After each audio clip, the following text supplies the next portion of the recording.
We're kicking off season 2 of your favorite end of the week party. Soul Care Live is coming to you with a new look, a new name, and a whole new attitude. Subscribe while you're here and share, share, share. Tell a friend that Soul Care for Single Black Women is live.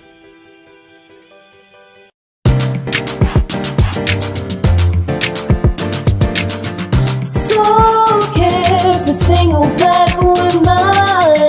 Soul Care, Soul Care, Soul Care for Single Black Women. Soul Care, Soul Care Life.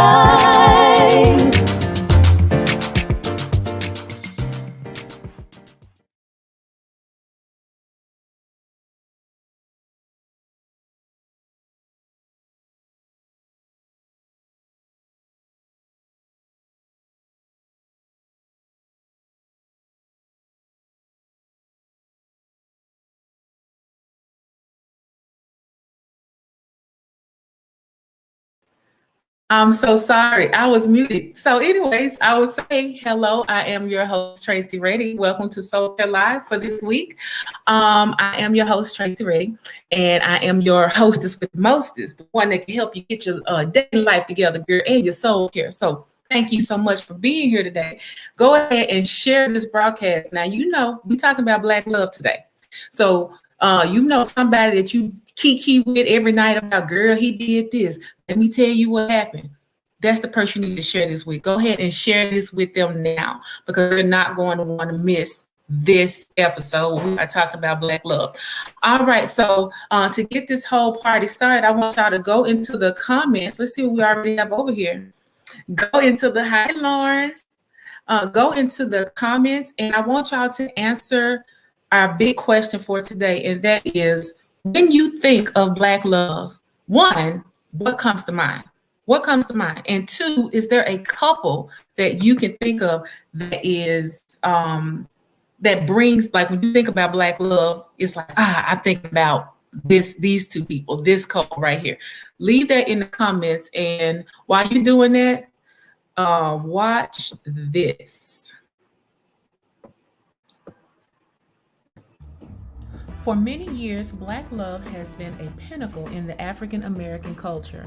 We recognize it, we celebrate it, and most of us, we desire it. But it seems that Black love is undergoing a shift, a change. Join any Black relationship group on Facebook and you'll see Black men and women bickering about whose trauma has made the largest contribution to the reconstruction or deconstruction of Black love. What's driving this shift? Is it intentional or involuntary? Is it overdue? Who's leading it? Are they qualified? Are there messages of divesting from one another or minimizing Black love to a transactional, superficial exchange, helping or harming us? Today in our Unanswered Questions series, we're answering the question, what's going on with Black love?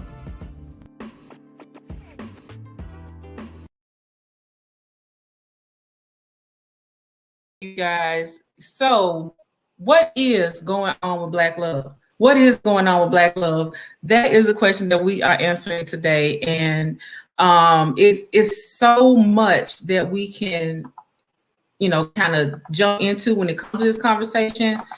I'm sorry, I'm on two computers. It's so much that we could jump into when it comes to this conversation, but I got a couple of specific things that we want to talk about. So give me just 1 second, one quick second. Let me pull something up for y'all.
what do you what do you come up with? What do you think of when you think of the phrase black love? And then how do you, what just comes up for you when you hear it? And so this is what we got. Let's see here. I want to share the screen here. Give me just a moment. Yeah, I had to share the screen. Hold on. No, I don't want to share this screen. I want to share this screen. Oh my gosh. Are y'all in the comments telling me what you, and have you invited somebody to share with them so that they can share what it is they think of when they hear the phrase black love? Y'all gotta do that while I'm getting this all set up. Oh, I'm glad we all friends and family and we still smile, honey. I am trying to figure out how to add this to the screen so y'all can see what we got going on and some of these responses that we have as it pertains to this whole black love thing. Just a moment. We just gonna pause this whole thing, pause for the cause.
Was the alien somewhere and they asked you, what's this whole black love thing? How would you explain it to them? And part two of it is there a couple that comes to mind when you think of black love?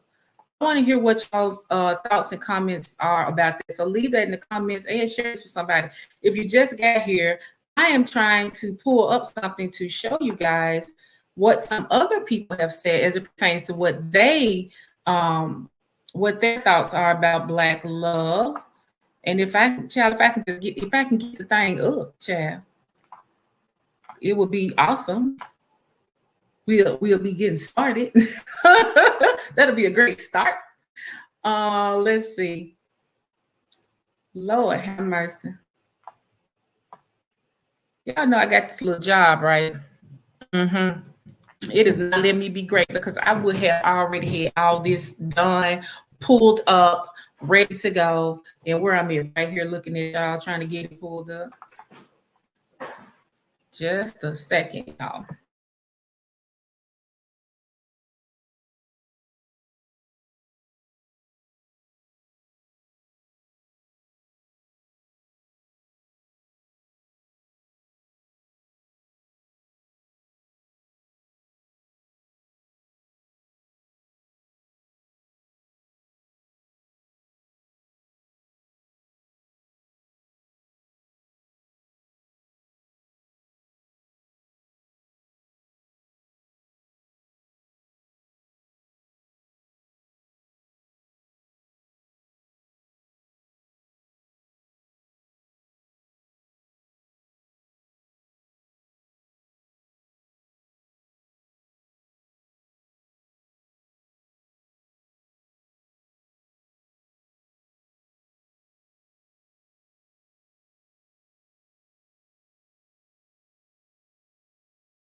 Okay. So I think we got it pulled up. Almost. Let me make sure. Okay.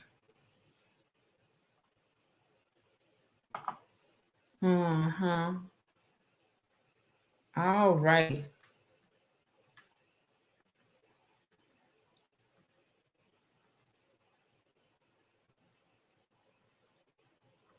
Yeah, I am so sorry. I don't know why this is not showing up. Let me see if it shows up now. Nope. Hmm. One second. Thank y'all for sticking with me.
It's not just the idea of, you know, just something cute. Just, oh, they holding hands, oh, they look so cute together. There's so much more to it. And for that reason, we have a working definition that we're going to have today. So again, the question of the episode is, when you hear the phrase Black love, what comes to mind? What couple in your personal life epitomizes Black love? So make sure you're answering that. Put your answers in the comments and let us know what couple epitomizes Black love for you, preferably in your personal life, because everybody got, you know, the Cosbys or something like that. But I want to know who in your personal life have you been able to observe that is that kind of exemplifies Black love for you. So with that being said, we got our own working definition for soul care for single Black women. Listen, we primarily work with single women, right? And the single women who want to connect with single men, Black. And so with that, our working definition is geared toward that particular type of union, Black men and Black women. And so our definition is a Black man and Black woman. This is what we think of when we think of Black love. A Black man and a Black woman who have managed to overcome the challenges designed to keep them apart and have yet chosen to come together in a romantic commitment. Now, let's just repeat that. A Black man and Black woman who have managed to overcome the challenges designed to keep them apart and have instead chosen to come together in a romantic commitment. And basically what we are, let me remove this. What it boils down to is we got to take this idea of love, period, not even just Black love, but love out of this notion of being some kind of fairy tale or some sort of I don't know, but y'all, what it boils down to is it is a decision. Love is a decision. It is two people coming together and deciding that we're going to do this like every day. You got to make the decision every day. You can't just say, oh, tomorrow I'm going to do something different. Then you stepping out of love. You can't say, oh, I'm not going to seek your best interest. I'm going to start looking at mine. Now you're stepping out of love. You're stepping into self-protection, which that's a whole nother show, chat. But the point that I'm making is that Black love, or love in general specifically, is just making that decision to commit to each other every single day. Now, once you get past that, now we got to talk about the Black folks. We got to talk about all the things historically, systemically, socially that have come against us to keep us apart, to draw us away from each other. What are those things, and how are they impacting, us? How they impacting how we do or don't come together? Because of a lot of these things, a lot of us aren't coming together. Because of a lot of things we hear on TV, on the internet, like I was saying in the intro, join any Facebook group USA, and you're gonna see, particularly if it's a group with Black folks, you're going to see Black men and women bickering and carrying on about what, whose issues are the ones that contribute to it. Y'all women doing this, y'all men doing that. And the real issue, well, we'll get to it in a second, what the real issue is. But I wanted to show y'all this meme that I saw on the interwebs. Give me just a second. It shouldn't be hard this time, girl. I got it pulled up, girl. I got it pulled up. Okay. Want to show y'all this meme. This is something that a guy posted online this week. And it is saying, try and explain. It's showing this kind of idyllic looking couple. Black man, Black woman look happy. They're smiling. They have children. Everybody's dressed a certain way. Everybody's looking really on point. He kind of looked like an old school 1960s Dietrich Haddon. If you don't look too closely, that's just a little observation I made. But this is a meme. It was another picture connected to this, and we'll get to that picture in a second. But yeah, so this is a meme that someone posted. Now here is the follow-up meme that was right next to it. Said, what really happened? What really happened? Now, the thing that that we got to take into consideration is that it's so much that could have happened. Now, the person who posted this was a guy who posted this, right? And I think the point of him posting, the reason he posted it was to say that Black women, y'all done messed up. Because again, anywhere on the internet, if you see Black men and women in a group talking, they probably arguing about relationship stuff. And so he posted it with the intent of saying that that this woman, the person who was here, did nefarious things to run the man off, for the family to be broken, when in actuality, any number of things could have happened to create this. We don't know the circumstances that created this. There could have been a death of a partner. There could have been a situation where she was a woman who just wanted to adopt. Y'all know that is really big right now. That is really huge right now, where women who want to have children are just saying, hey, I'm going to do it either through, in vitro, I believe it is, or just by adopting. So they're taking the reins themselves and saying, hey, I'm going to go out here and do this myself.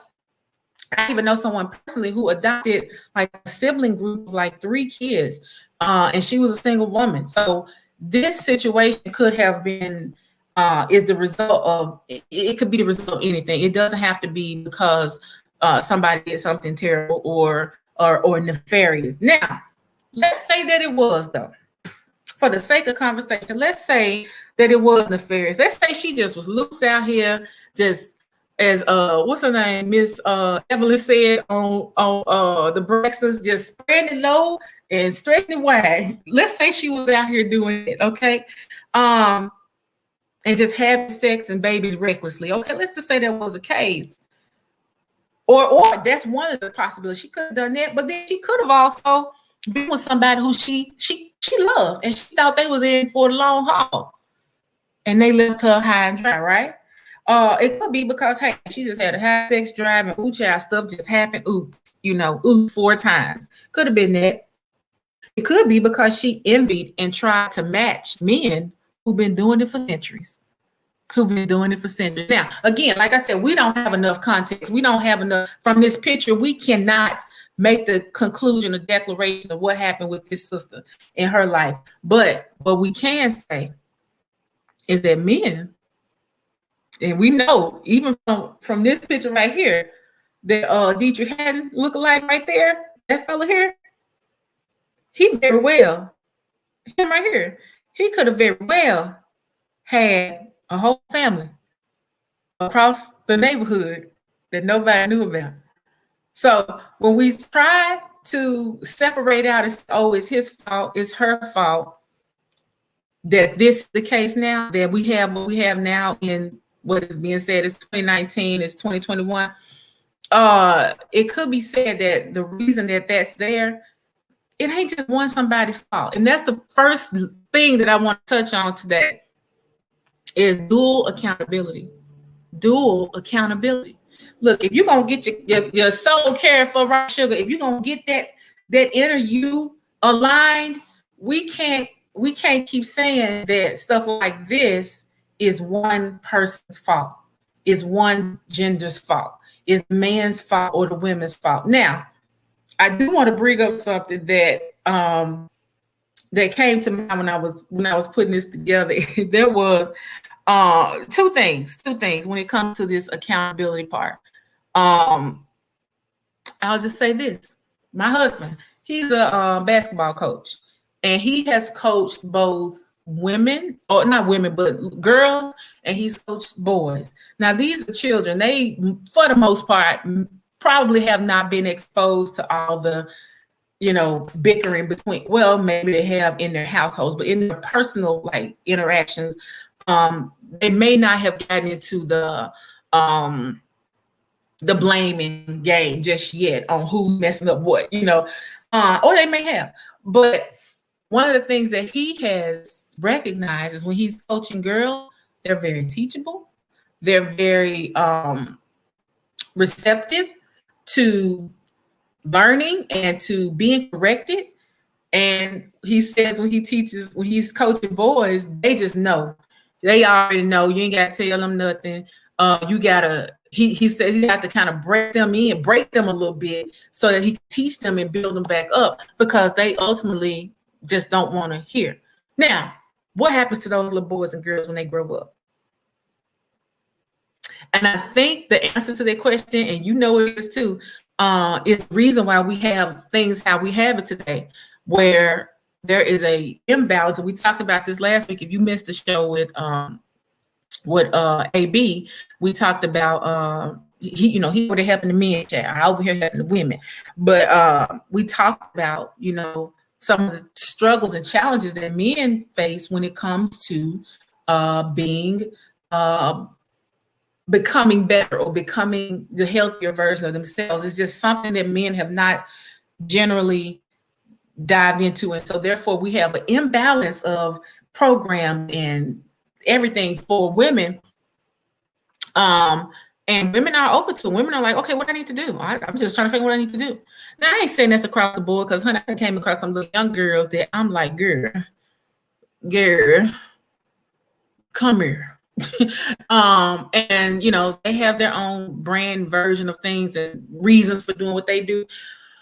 But for the most part, women eventually get to the point where they're like, I want to know what I need to do better. I want to know how I need to improve things.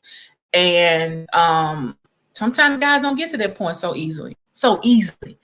Not before they've gone and created this. going around because I'm not trying to. And the thing is, I'm not trying to put blame or shame men or anything like nothing remotely like that.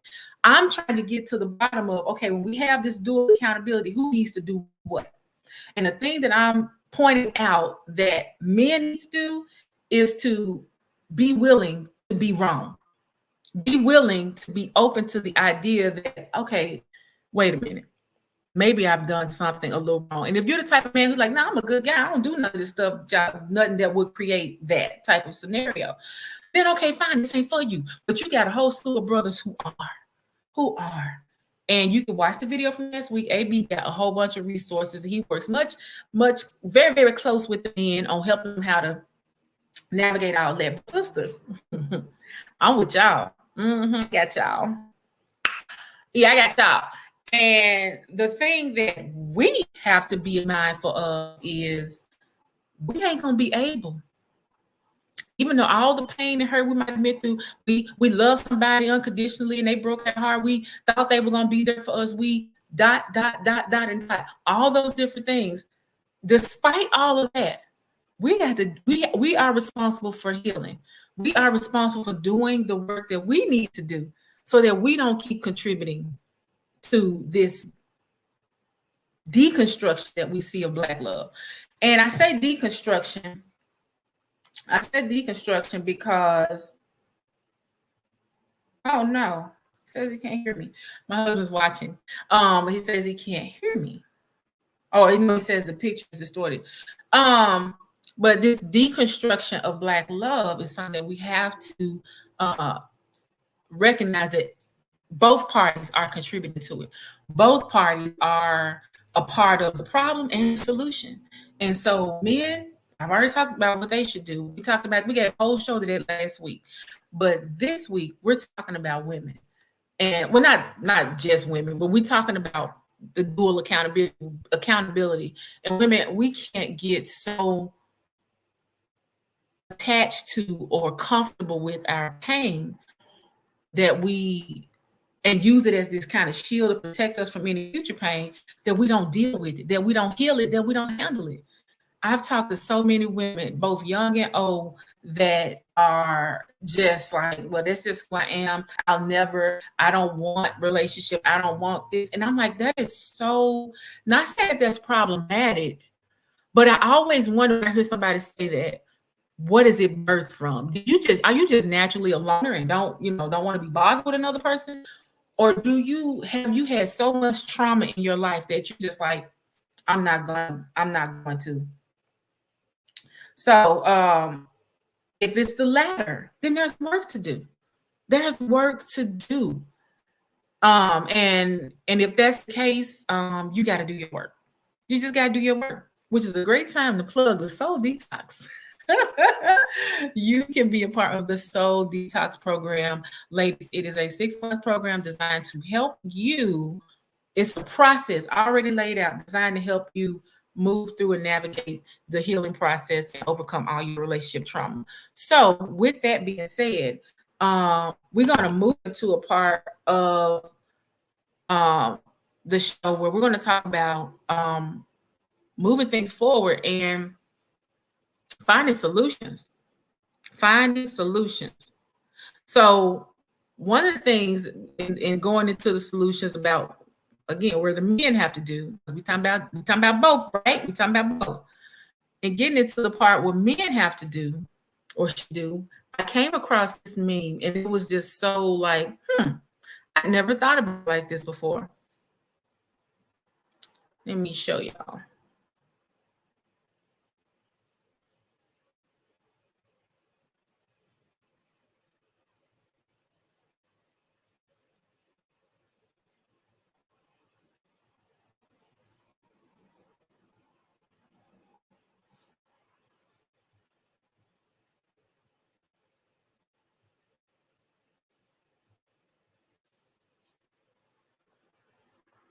Let me show y'all.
Okay, so I'm going to show a meme that came across my feed when I was watching this, when I was preparing for this. So, and he brought up a point, something that I had never really considered before. And he said, men have to now get women to like them. And he said, a lot of men are not likable. That is this guy's words, not my own. This is just something that he said, and I came across. And he goes on to say, he says, like at best, he was probably emotionally. He said, what? Let me see. He says many generations of men in history have never had to get women to like them in order to have women to be with them. And then it says we're probably the first generation to have to do this, so nobody knows what to do. We're 2 generations removed, only 2 generations removed from women not being able to have a bank account without a man. And we're 3 or 4 generations removed from when they couldn't buy a home, couldn't work, couldn't get educated, and couldn't do things without a man. And so he's kind of indicating that, you know, a huge piece, and this is what inspired the title, the reconstruction, the deconstruction, Black love under construction. This is what inspired that.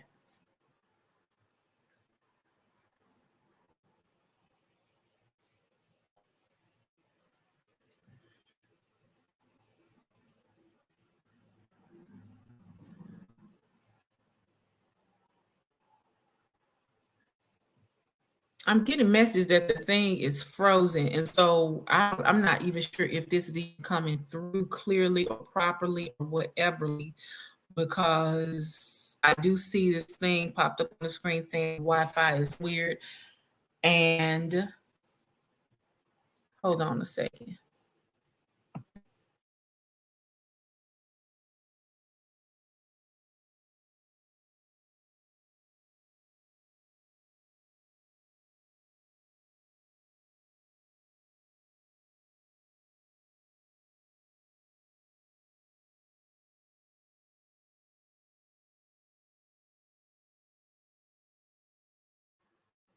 Okay, so apparently I'm being heard, just can't see me that good. Okay, whatever, we deal with that. All right. But yeah, so he's saying that the point he's making is that, men, as he says, not me, are not very likable.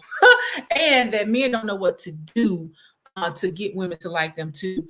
Because in the point I guess the overarching idea is that back in the day, women had to connect to a man in order to live, to move, to have her being, to just exist. She had to have a man there to survive, and thrive, buy houses, and work, and all that kind of stuff. She had to. Well, in this day and time, that's not the case. Women don't need men to provide in that way. And so now it's like, as he said, we the first generation to have to do this. We don't know what to do. And he's right.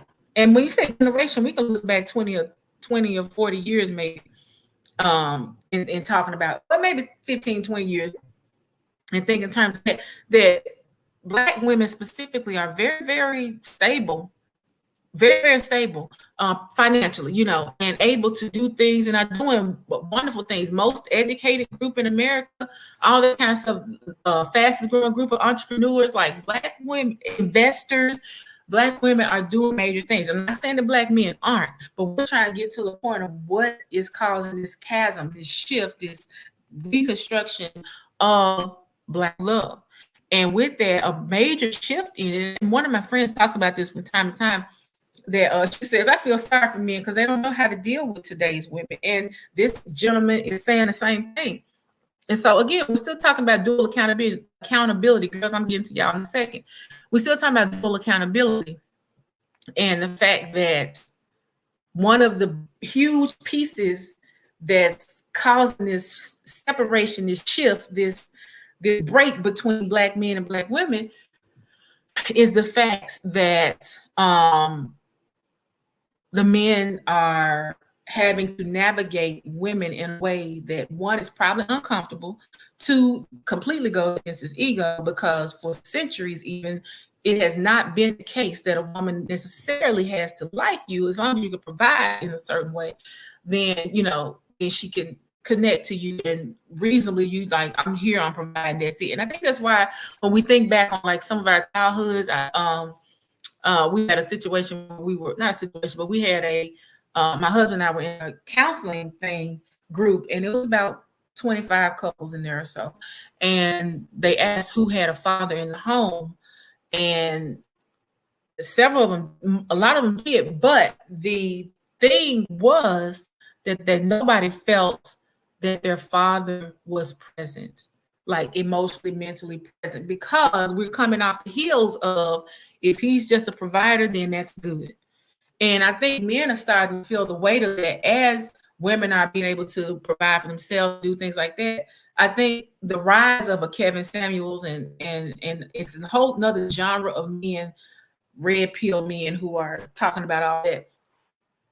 It's a whole genre of them that are appealing to men starting to question, man, am I not more than what I can do for you? Am I not more than what money I can spend or what house I can provide or whatever? And I think that's a healthy question to ask, but some of the answers that some of these guys are giving them is just garbage. In my personal opinion, it's garbage. It's not doing anything to bring couples together. It's doing more to bring them apart. So with that, I think it's a healthy question to ask, what else should men be doing besides trying to provide? Because it's not always the thing that a woman is needing when she's going to a relationship. And I think that that's a major contribution that men are making to the breakage of Black love. Now, we go into talking about the women. I didn't have a meme. I just have myself. And the hundreds, if not thousands, of women I've talked to over the years who have, in one way or another, express their hurt, their disappointment, their pain as it pertains to men. And so now a lot of them are trying to emulate some of that we already see is toxic behavior. From our episode last, we talked to AB. We already see it's toxic behavior. We see these things that they're doing that is causing a shift, causing a break in manhood. So now women are emulating it so that, the men don't have like one up on them or something. And they're trying to go out and do all these sexual escapades and all these different things to try to mimic what men do. And they may not say that they're mimicking it, but who did it first? Who did it first? The men do it first, the women do it first. Men did it first. And so I'm one who believes in, I heard someone say a long time ago, particularly in relationships and dynamic between men and women, that men are the thermostats and women are the thermometers. Men, and basically what it was saying is men set the temperature and women reflect the temperature. And you may say, I ain't got nothing to do with no man like that. He ain't got that up on me. Girl, okay, calm down. We're saying in a general sense in this society that we live in, where manhood kind of is a dominant feature, the dominant gender, the dominant presence is this manhood piece. In that type of situation, you do have that men are setting the temperature and women reflect it. Case in point, you ask what's the breakdown of Black love, you see a lot of men say feminism. Or what's the breakdown in love and relationships? Feminism. And let's go straight to saying feminism. Without a thorough or fair examination of, okay, why did that come across? Why did that come about? Why did women feel like, man, we need to do something to bring ourselves up. We need to do something to represent us. And that's not that I agree with feminism or anything like that. That ain't what I'm saying, or that's my ideology or anything like that. It's not what I'm promoting. I'm just saying it's a reflection of what was going on in society. Just like the civil rights movement, there would never have been no civil rights movement if there wasn't a need for one. Okay, there would never have been any all these movements and different things came from somewhere. And so when it comes to something like feminism, it came from the oppression and suppression of women. So it started somewhere. That's what I mean, as just as an example of what men being the thermostats, where you set the temperature and women reflecting it. If it's at a good temperature, she gonna be in there just relaxing, chilling out, having a good old time, honey, just serving and being happy. He's going to get that submissive, a word we hate, woman that he's looking for, you know. And so women, our responsibility in this is to keep ourselves pure. And when I say pure, I'm not talking about sexually necessarily. I'm talking about our hearts. We feel like, I see a lot of women say, oh, I need to guard my heart. I need to guard my heart. Well, guarding your heart is not locking it away so that nobody can get to it. Guarding your heart means caring for it, healing it, so that as things happen, it just washes through. And you take it, you finally get to the point where it's a lesson, not a lesson that all men suck. No, if that's your only lesson from the things you've been through, sis, holler at me, souldetox.net, because that should not be your only lesson from the things that you go through romantically. The lesson should have something to do with, okay, how did I contribute to this? What did I miss that I should have seen? What red flag did I see and I kept going? You know, how did I miss the clues? If you truly didn't see a red flag, how did I miss the clues? How did I just like I'm telling the men to look at themselves and how the temperature that they're setting is causing this ripple effect in families, in the world, and all of that, because they're the dominant culture or dominant gender. It's up to us to then say, okay, how has that impacted me? And how can I get back to my peace, my balance, my everything, without saying, defaulting to screw men, okay, or screw relationships. I hear this little phrase going around right now that, oh, it's pee in the dating pool. It's pee in the dating pool. Baby, if you are either a man that's not doing your part to contribute to setting a healthy temperature, or you are a woman who is reflecting this temperature and not doing anything to guard your heart in the proper way, you're the one peeing in the pool. You're the one that's peeing in the pool. You're the one that's spreading this propaganda that Black men and women are constantly going to be bickering and at odds with each other. So to answer this question, part of our unanswered question series, to answer the question, what's going on with Black love, we need some introspection on both sides. We need Black men and Black women to kind of, okay, wave the white flag, go into their corner, go get, watered up and wiped off and patched up and all that stuff, and then come back together and see what we can do. Because trying to come together and do it while we're still in so much pain and so much disarray, because I know, everybody like, we just need to come together. We do, but at the right time. That's why with my clients, I encourage them, don't date while you're doing this program, because no, don't do it. And so with that, we got to have that moment away from each other so that we can go and deal with what we need to deal with individually as the women, as the men, and then come back together and say, now, how can we do this together? How can we do this better? Not perfect, but excellent.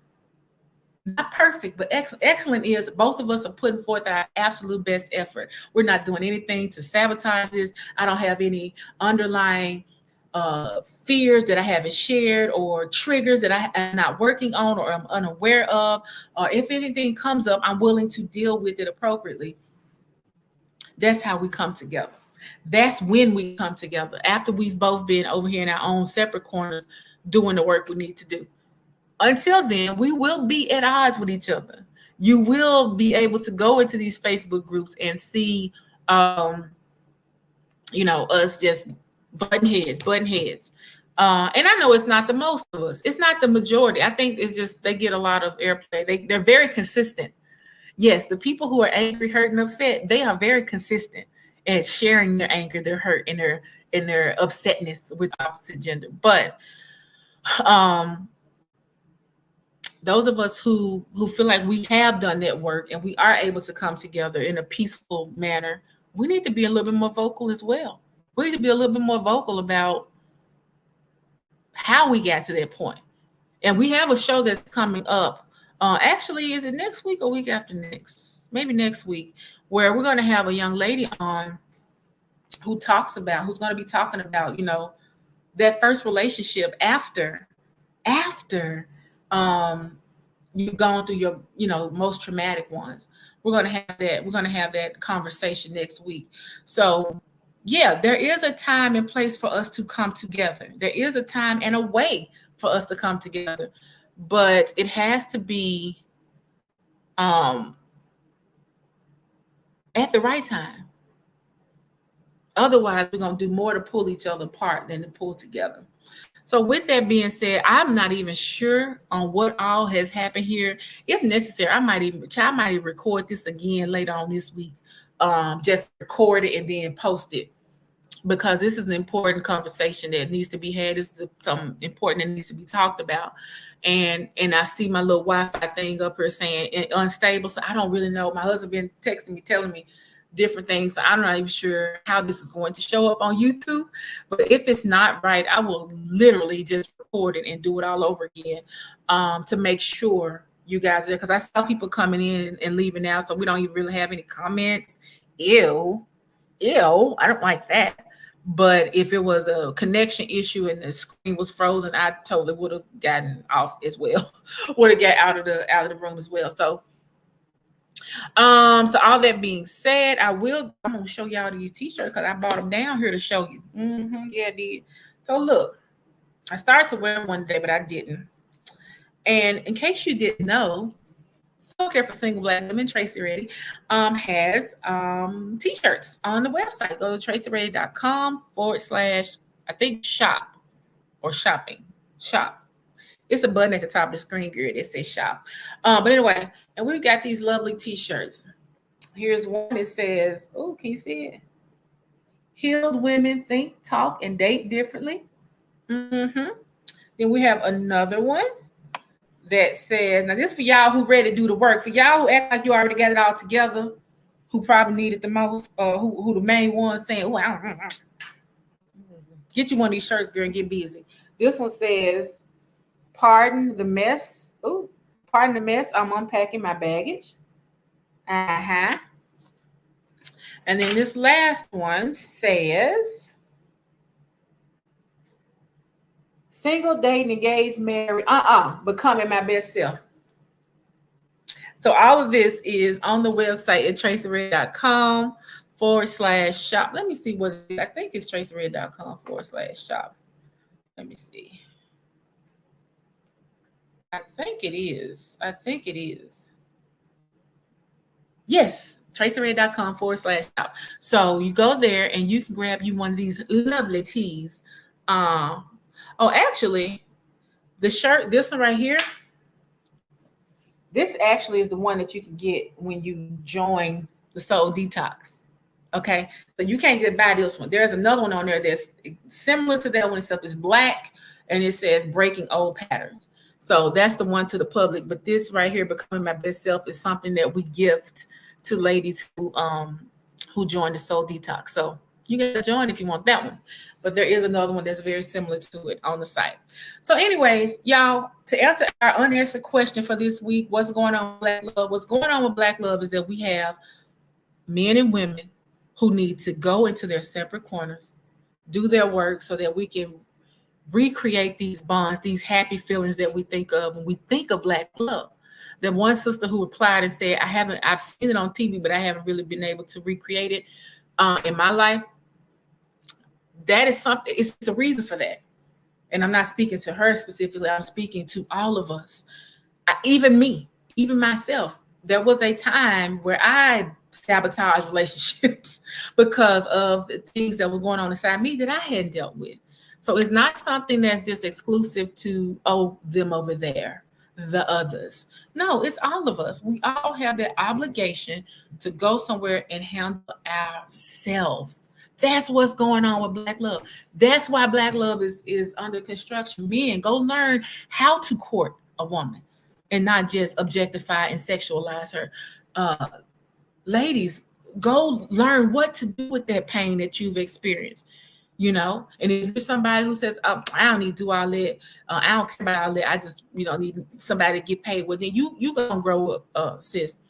Because yes, financials are a part of a relationship, but if that is what you're seeking, baby, you are underselling yourself. You're under expecting what should be a relationship. Go ask some of these ladies who are in these relationships with these very wealthy men. I have a friend right now I can think of, and she told me her sister is married to like this man who is like just a good, like lots of money, black girl, and her sister is so unhappy. So you got to ask yourself why you said quality of relationship, I don't care. Quantity of bank account, I do.